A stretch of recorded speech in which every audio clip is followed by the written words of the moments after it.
Hello friends, आज हम लोग बात करने वाले हैं लीडरशिप के बारे में, यानी कि नेतृत्व के बारे में कि किस तरीके से आप एक अच्छे लीडर बन पाएंगे। क्योंकि सभी की ज़िंदगी में कभी न कभी ऐसा समय ज़रूर आता है या ऐसा मौका ज़रूर आता है कि जब उन्हें कुछ चीज़ों की जिम्मेदारी उठानी पड़ती है, या हम कहें कि उन्हें लीडरशिप करनी पड़ती है, उन्हें एक लीडर बनना ही पड़ता है। और ये लीडरशिप परिवार के संबंध में हो सकती है, व्यापार में हो सकती है, या हम कहें समाज में हो सकती है, लोगों के प्रति हो सकती है।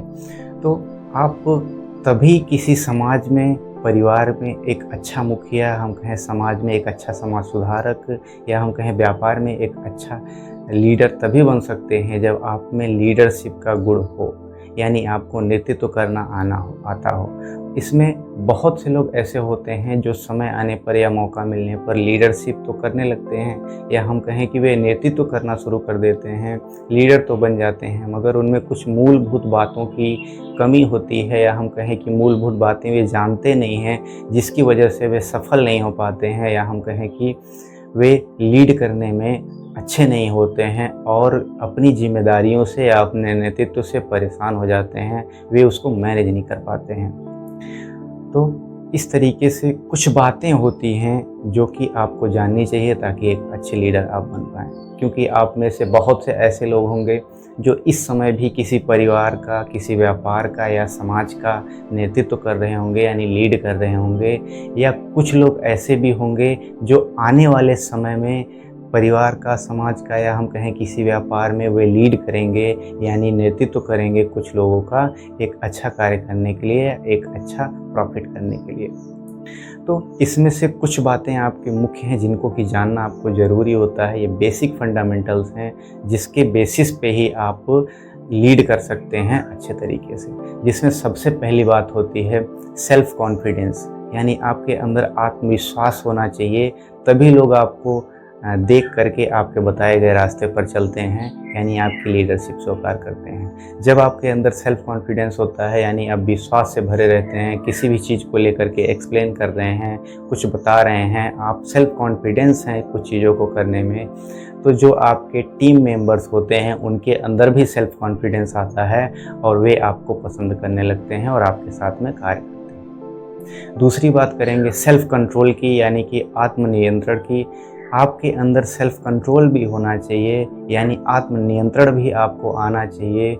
ऐसा ना हो कि आप छोटी छोटी बातों को लेकर के या किसी छोटे से नुकसान को लेकर के आप बहुत ज़्यादा उत्तेजित हो जाएं, या अपने टीम के ऊपर बहुत ज़्यादा भड़क जाएं और लोग आपको पसंद करना बंद कर दें।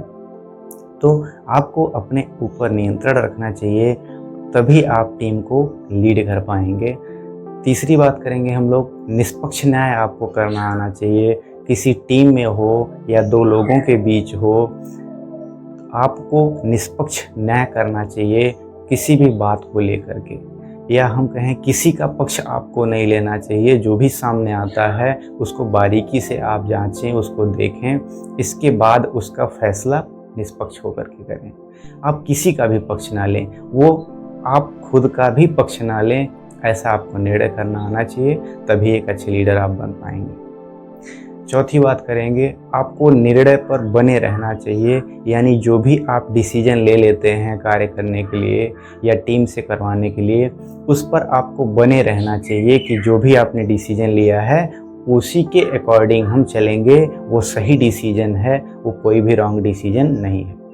आप इसके लिए एक्स्ट्रा समय ले सकते हैं, थोड़ा एक्स्ट्रा समय ले लीजिए, मगर जब भी आप डिसीजन दें तो उस पर बने रहें, उस पर टिके रहें। क्योंकि अगर आप बारी बारी से जल्दी जल्दी अगर डिसीजन को बदलते रहते हैं तो जो टीम मेंबर्स आपके हैं वे ये समझ जाते हैं कि आपके अंदर सेल्फ कॉन्फिडेंस नहीं है इस डिसीजन को लेकर के, और वे आपको आत्मविश्वास से कम पाते हैं और आपकी लीडरशिप स्वीकार नहीं करते।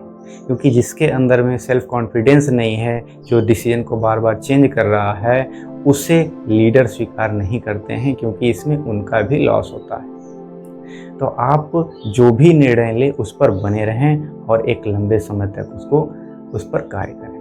पांचवी बात करेंगे हम लोग, योजना के अनुसार कार्य करें, यानी जो भी आपने योजना बनाई है, जो आपने प्लान बनाया है, उसके अकॉर्डिंग ही चलें, उसको बदलें नहीं या उसको जल्दी जल्दी से चेंज नहीं करें, उसमें बहुत ज़्यादा बदलाव ना करें।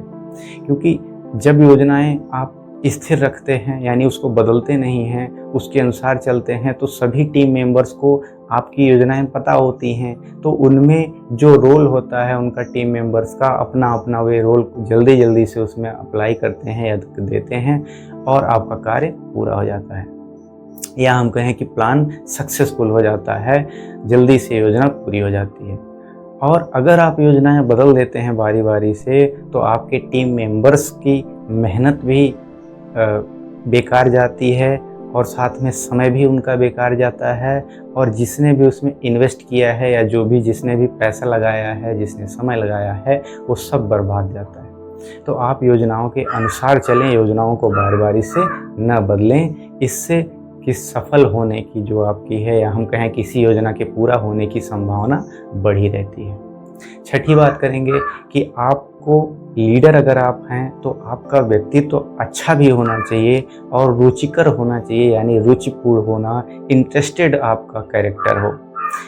आपका कैरेक्टर इंटरेस्टेड होता है, आपका व्यक्तित्व तो रुचिपूर्ण होता है, तो आपकी तरफ लोग आकर्षित होते हैं और आपके जैसा बनने की कोशिश करते हैं। इसलिए वे आपकी टीम में जुड़ते हैं और आपके नीचे कार्य करना पसंद करते हैं, क्योंकि वैसा व्यक्तित्व तो वो भी चाहते हैं। तो आपका व्यक्तित्व तो अच्छा भी होना चाहिए और रुचिकर भी होना चाहिए, ताकि आपसे लोग जुड़े रहें और आपके नीचे कार्य करना पसंद करें।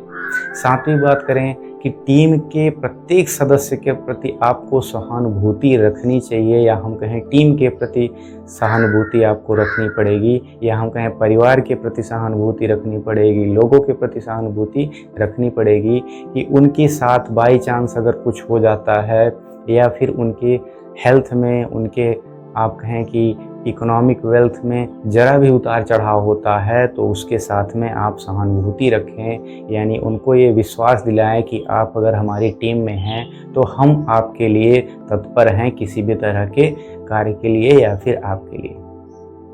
तो आपको सहानुभूति आनी चाहिए। इसके बाद बात करेंगे कि आप अगर लीडर हैं तो लीडरशिप का दायित्व भी आपको स्वीकार करना पड़ेगा प्रत्येक स्थिति में। यानी आप कोई योजना बनाते हैं, अगर वो सफल हो जाती है तो आपको दायित्व लेना होगा, अगर बाई चांस वो असफल हो जाती है तो भी आपको ही दायित्व लेना पड़ेगा कि आपने ही इसको इस तरीके से कराया तो असफल रही। सफल होती है तो भी आप दायित्व लें, असफल होती है तो भी आप दायित्व लें। पूरी होती है कोई योजना तो भी आपको श्रेय मिलेगा, उसका दायित्व लेना पड़ेगा।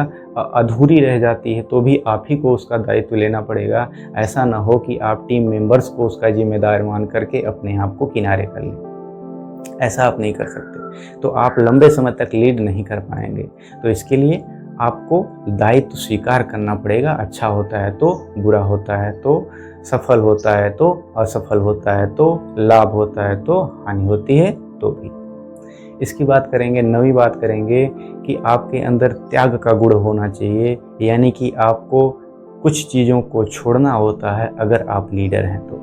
कि जैसे टीम से ज़्यादा आपको कार्य करना पड़ता है, तो उसके लिए आपको अपने लिए कुछ कम चीज़ें कर पाते हैं। आप अगर लीडर होते हैं, आप अपने परिवार को थोड़ा कम समय दे पाते हैं, आप अपने लिए बहुत सी चीज़ें इकट्ठा नहीं कर पाते हैं, या कहें कि व्यक्तिगत तौर पर आपको कुछ न कुछ त्याग करना पड़ता है। यही चीज़ है जो वो टीम के उतार चढ़ाव को बराबर करता है। अगर लीडर त्याग की भावना रखता है तो उतार चढ़ाव या लाभ हानि के बैलेंस को वो करने में सफल हो जाता है और एक अच्छा लीडर बन जाता है। 10वीं बात करेंगे कि आपके अंदर सहयोग की भी भावना होनी चाहिए। कि अच्छा लीडर तभी कोई होगा जब उसके अंदर सहयोग की भावना होगी, कि जैसे टीम के अंदर किसी भी तरह की आपको सहयोग देना हो, चाहे वो आर्थिक सहयोग भी हो सकता है और शारीरिक सहयोग भी हो सकता है या मानसिक सहयोग भी हो सकता है। किसी भी तरह का सहयोग हो, आपको करना ही होगा, तभी एक अच्छे लीडर बन सकते हैं। यानी टीम के मेंबर्स को जिन चीज़ों की आवश्यकता है वो सारी चीज़ें आपको किसी न किसी तरीके से प्रोवाइड करानी पड़ेगी या उन्हें उपलब्ध करानी पड़ेगी उस योजना को पूरी करने के लिए। वो कुछ भी हो सकता है, वो टीम मेंबर्स पे डिपेंड करता है और वो योजना पे डिपेंड करता है। तो आपके अंदर सहयोग की भावना होनी चाहिए, तभी आप एक अच्छे लीडर बन पाएंगे। तो ये 10 बातें बहुत ही ज़रूरी और बहुत ही बेसिक बातें हैं जो कि एक लीडर को लीडरशिप करने के लिए ज़रूरी होती हैं। तो आप जब भी कभी, चाहे आप लीडरशिप इस समय कर रहे हों या फिर भविष्य में करने वाले हों, इन 10 बातों को ज़रूर याद रखें, आपको अच्छा लीडर बनने में ये मदद करेंगी। तो कैसी लगी ये वीडियो आपको, हमें कमेंट में ज़रूर बताइए, और आपको अच्छी लगी हो तो लाइक करिए, अपने दोस्तों के साथ में शेयर करिए, और अगर आप चैनल पर नए हो तो चैनल को सब्सक्राइब भी कर लीजिए, और साथ में बेल आइकन को भी प्रेस कर दीजिए, क्योंकि ये नोटिफिकेशन देता है आपको कोई भी इस तरह की यूज़फुल वीडियो मिलने के लिए। तो तब तक के लिए मिलते हैं अगली वीडियो में। आप तब तक के लिए खुश रहिए, स्वस्थ रहिए और अपनी लाइफ को एंजॉय करते रहिए।